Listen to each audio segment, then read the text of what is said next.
E o primeiro que leva as pessoas para a extrema escassez é o indivíduo que ele sempre está trocando tempo por dinheiro. Ele sempre que as coisas ficam ruins, ele acha que trocar de emprego é o que vai resolver, ou sempre que as contas não fecham mais, um aumento de salário vai resolver a vida dele. E não é, né? A gente sabe que existe uma frasezinha de impacto no mercado de empreendedores que diz o seguinte: lucro é melhor do que salário. Realmente, lucro é melhor do que salário. Agora, isso não passaria de ser uma frase de impacto se não fosse o campo da realização. Ou seja, se você não levar isso para o campo da realização, da execução, sempre vai ser uma frase de impacto. Agora, como sair disso?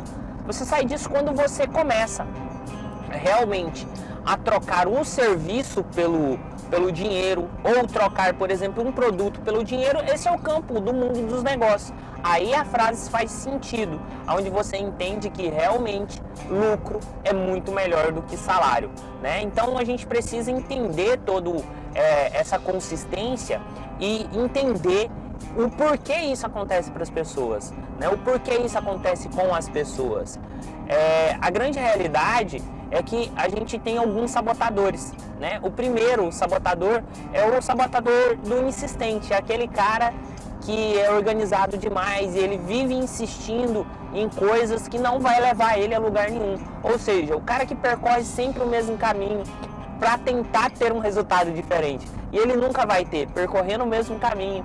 O mesmo caminho vai te levar sempre aos mesmos lugares, né? Tem pessoas que acordam há 20 anos no mesmo horário, escovam os dentes do mesmo jeito, tomam o mesmo café e vão pelo mesmo caminho para o trabalho. Ele nunca se permitiu a pegar um caminho diferente. Então esse a gente chama de insistente, aquele cara que fica insistindo naquilo ali, né? E sempre faz as mesmas coisas dos mesmos jeitos, né?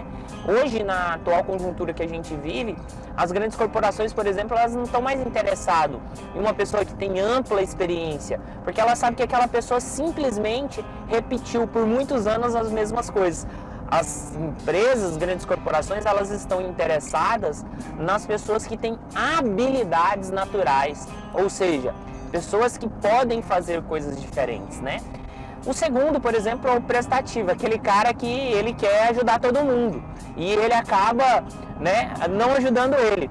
Não sei se vocês já ouviram alguma vez um ditado que diz o seguinte: fulano de tal, beltrano de tal, ele é tão bom, que ele é ruim para ele mesmo. Ou seja, é aquele cara que sempre acumula, né, tudo que os outros têm para fazer e todo mundo acaba jogando tudo para cima dele. Então ele é o cara que sempre vai ser a bucha de canhão da empresa, porque todo mundo vai estar sempre cheio de projetos e dos projetos mais importantes sempre vai ser para ele, porque ele é muito prestativo, né? E aí a gente tem aquele que é o terceiro, né? Um grande problema, que é o hiperrealizador, que é aquelas pessoas que querem realizar tudo, né? Fazer grandes feitos, e ela acha que ela é capaz de tudo, ela é o incrível Hulk, ela é o salvador da pátria, e mais uma vez o campo da centralização vem para ela. E a gente tem, eu acredito que um dos piores, que é o 4, né? O quarto pilar, ou a quarta crença que destrói as pessoas de terem sucesso, que é a maldita da vítima, o maldito do vitimista, o maldito do cara que só reclama, do cara que acha que o pior que pode acontecer na vida só acontece com ele, o pior que pode acontecer em toda situação, aí parece um campeonato de desgraça na vida dele, né?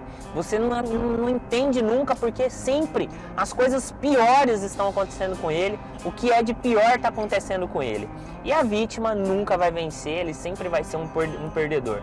E aí a gente tem a quinta, né? A quinta crença que impede a prosperidade é o hiperracional, é aquele cara que pensa demais, né? O cara que pensa demais, o cara que sempre está olhando ali, né? Peraí, vamos ver, ele sempre está no campo do planejamento e nunca vai para o campo da realização, ele nunca vai para o campo da execução, e os projetos deles nunca saem do papel. O cara faz 300 mil cursos, o cara pode vir para a rota de colisão, entrar aqui para o superativa e ele nunca vai fazer nada com o que ele aprendeu aqui, ele nunca vai colocar em prática. E esse é o hiperracional. E aí a gente tem um outro campo que é o hipervigilante, né? É aquela pessoa que sempre está cuidando de tudo. Sempre está preocupado se a casa ficou trancada, ele sempre está preocupado se existe alguma coisa que pode causar algum mal, ele sempre está preocupado se for viajar e acontecer um acidente. Então esse é o hipervigilante, ele está sobre vigília o tempo inteiro. E aí o problema do hipervigilante é que ele está deixando passar o bem mais precioso da vida dele, que é o tempo. E o tempo leva a vida. E ele está deixando de viver porque ele quer se cercar de segurança o tempo inteiro. Mas espera aí, isso aí é realmente seguro?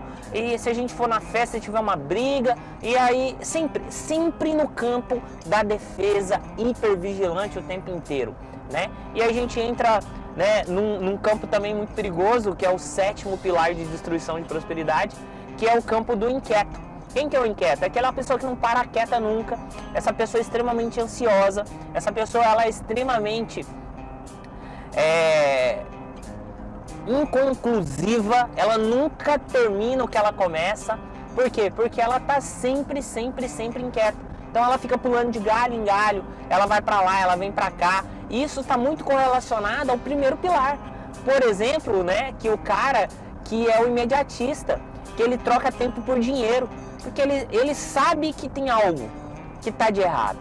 Ele sabe que as coisas não tá legal. E aí ele fica parecendo uma galinha quando quer botar. Entende? Ele pula de lugar para lugar. Ele tá ali, sabe?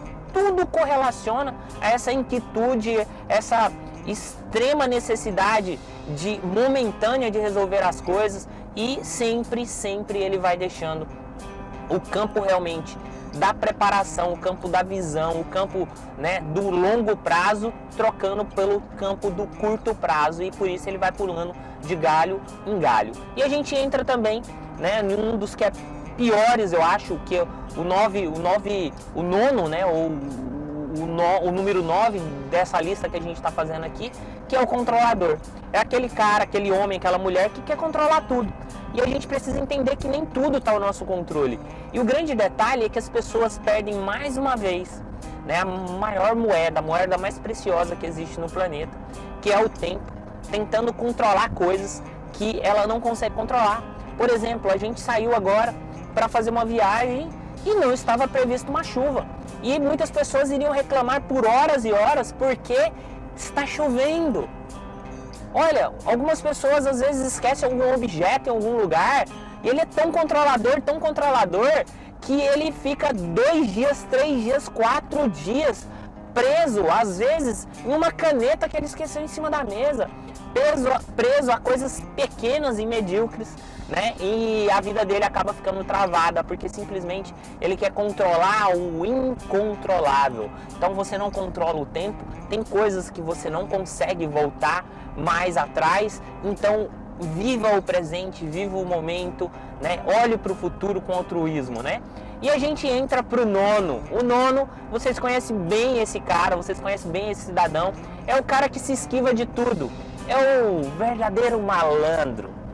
Ele sempre está saindo fora da verdadeira responsabilidade que iria levar ele para o campo do triunfo. Mas ele sempre está se esquivando do trabalho, ele sempre está se esquivando daquele projeto, ele sempre está jogando para cima daquele amigo centralizador, do hiperrealizador, né? Esses absorvem o esquivo o tempo inteiro e sempre fazem o trabalho dele. Não sei se na escola vocês já passaram por isso, que sempre tinha aquele cara esperto que ele não fazia nada, mas ele estava no grupo para ganhar nota.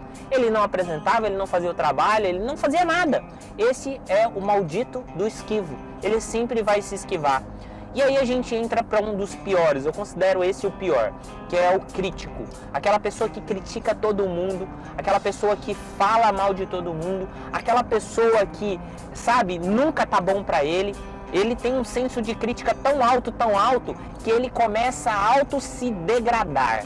Ele começa a auto-se destruir. Por quê? Porque essa crítica, quando externalizada, é o reflexo da internalização dele. é o que ele realmente está lá. Então, se essa crítica está sendo externalizada, é porque realmente é o que está dentro dele todo o tempo. Então, ele é crítico dele mesmo. Então, isso impede dele triunfar, impede dele ter sucesso na vida.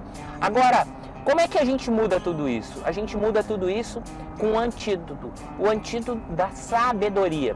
Wellington, qual que é o antídoto da sabedoria? É você olhar para todos esses pontos que eu coloquei e auto se policiar, ser sábio em relação a tudo isso que a gente falou. Então, se você, por exemplo, está tocando tempo por dinheiro, vai lá, cuida disso, deixa isso, né, em um campo, digamos, mais momentâneo e começa a criar um campo de visão mais a longo prazo para as coisas acontecerem verdadeiramente para você.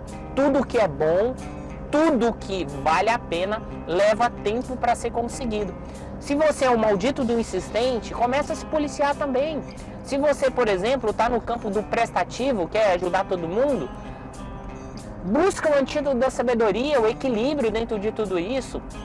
Ou, se você está no campo da hiperrealização, você quer centralizar tudo em você, se você, as pessoas, né, estão jogando tudo para cima de você, começa agora a olhar e aprender um pouco mais com o esquivo, né, sair um pouco. Então, o antídoto do sábio é você olhar para todos esses campos que eu estou falando para você e buscar o equilíbrio entre eles. E é muito importante você saber que não existe certo ou errado e não existe verdade absoluta. A minha verdade, ela não é uma verdade absoluta, assim como a sua verdade não é uma verdade absoluta. E nesse momento é exatamente isso que eu quero, causar uma rota de colisão para que você tenha visão dos campos de oportunidades que tem à tua volta, para que você realmente triunfe, para que você chega no tão sonhado desejo de vida que você sempre quis para a tua vida, que você alcance todos os seus sonhos, que você realize tudo que você quer. Agora, para isso, é preciso causar uma rota de colisão, é preciso causar um novo momento na tua vida,